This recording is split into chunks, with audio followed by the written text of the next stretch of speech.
എങ്ങനെയായിരിക്കണം എന്ന തലത്തിലാണ് ഇതിനെ അവതരിപ്പിക്കുന്നത്. നിങ്ങൾക്ക് അറിയാമല്ലോ, നിങ്ങളുടെ മക്കൾ നിങ്ങളോട് അപ്പം ചോദിച്ചാൽ കല്ല് കൊടുക്കുമോ?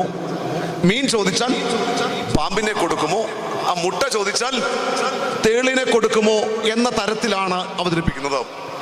2026 പുതിയ വർഷത്തിൽ മതജീവിതത്തിന്റെ വേലിക്കെട്ടുകൾക്കുള്ളിൽ സുഖജീവിതം നയിക്കുന്ന നമ്മളുടെ ആത്മീക ജീവിതത്തോട് ഈ ചോദ്യം എന്താണ് പറയുന്നതെന്ന് അക്കമിട്ട് നിരത്തിയിട്ട് വാക്കുകൾക്ക് വിരാമം കുറിക്കുവാൻ ആഗ്രഹിക്കുകയാണ്.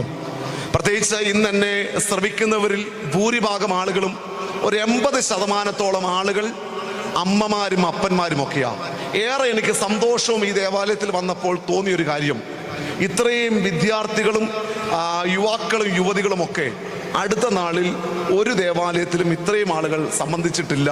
ഈ ഒരു കൊച്ചു ദേവാലയത്തിൽ ഇത്രയും ആളുകൾ ഇവിടെ വന്നു എന്നുള്ളത് അച്ഛൻ്റെ നിരന്തരമായ